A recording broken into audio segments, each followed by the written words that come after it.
यांची पत्रकार परिषद होणार आहे। मराठा आंदोलनासाठी आजचा दिवस अतिशय महत्त्वाचा आणि निर्णायक ठरणार आहे। त्यामुळे आजच्या या दिवशी मराठा आरक्षणासंदर्भात काय तोडगा निघतो ते पाहणं अतिशय महत्त्वाचं असेल। या संदर्भात आपण पुन्हा एकदा जाऊयात आमचे प्रतिनिधी आवेश तांदळे यांच्याकडे। आवेश, आपण पाहतोय आता काहीच क्षणामध्ये जरांगेंची पत्रकार परिषद होणार आहे, त्या पार्श्वभूमीवर काय अधिकचे अपडेट्स मिळतात?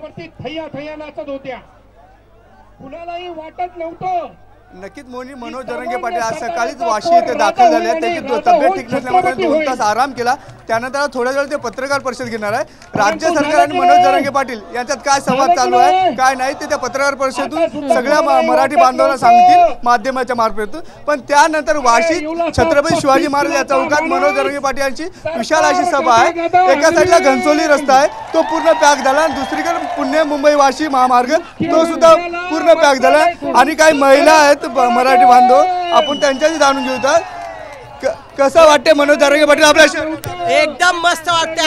आम्हाला वाटतंय की मराठा आरक्षण भेट। आज आमच्या मुलांचे हाल होत आहेत, यांना कधी जाग येणार?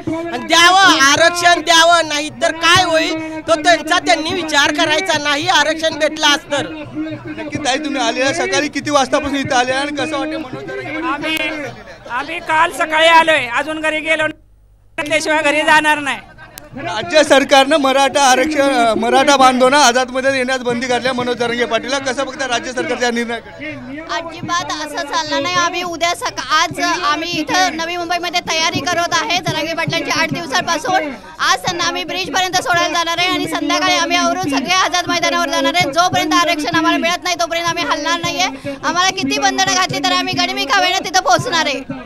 बघू शकतो मोनी, सगळ्या महिला आक्रमक झाल्या आणि आरक्षण घेतल्याशिवाय आम्ही इथून जाणार नाही, इथून आम्ही सरळ आझाद मैदानात जाणार असंही त्यांनी सांगितलेलं आहे। अगदीच आवेश, आपण पाहतोय काही वेळापूर्वी या ठिकाणी सरकारचं शिष्टमंडळ या ठिकाणी येणार होतं असंही कळालेलं होतं। त्या संदर्भातली काही माहिती मिळते का? साधारणतः किती वाजता हे शिष्टमंडळ या ठिकाणी येणार आहे? असे लोक कायद्याचा आधार घेऊन आमच्यावरती गरड ओकायला लागले।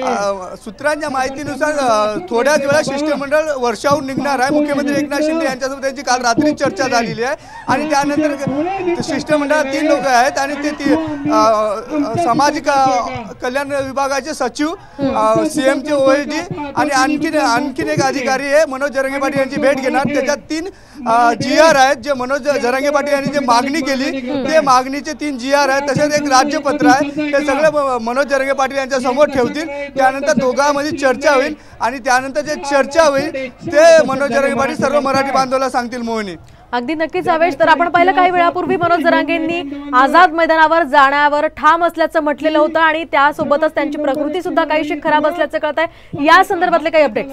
45 वर्ष जिवंत ठेवते, 45 वर्ष। नक्कीच मनोज जरांगे पाटील आज सकाळी 5 वाजता वाशी इथे आलेले आहे। त्यांना ताप आणि पाय त्यांचे दुखत होते, त्यानंतर त्यांनी 2 तास आराम केलेला आहे आणि राज्य सरकारचे शिष्टमंडळ आहे त्यासोबत जे चर्चा होईल त्या चर्चेनंतर मनोज जरांगे पाटील पुढचा निर्णय घेण्याची शक्यता आहे। मनोज जरांगे पाटील सध्या तरी आझाद मैदानात जाण्यावर ठाम आहे। थोड्याच वेळात मनोज जरांगे पाटील राज्य सरकारच्या शिष्टमंडळ यांच्यात चर्चा होईल, त्यानंतर मनोज जरांगे पाटील जे चर्चा झाली ते माध्यमासमोर सांगतील आणि त्यांचा जो निर्णय आहे तो माध्यमासमोर सांगून पुढचे आपल्या आंदोलनाची रूपरेषा सांगतील। मोहनी, अगदी नक्कीच आवेश, तर या संदर्भातले सगळे अपडेट्स आम्ही तुमच्याकडून जाणूनच घेत राहणार आहोत।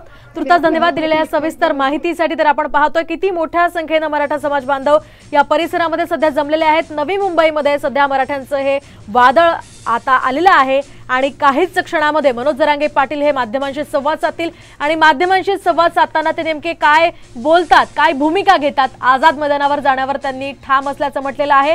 पोलिसांनी जरी परवानगी नाकारलेली असली तरी सुद्धा आम्ही आझाद मैदानावर जाणारच असं मनोज जरांगे पाटील म्हटलेले आहे। त्या पार्श्वभूमीवर आता ते नेमकं काय बोलतात, या सगळ्या समाजाला काय आवाहन करतात त्याकडे सर्वांचं लक्ष लागलंय।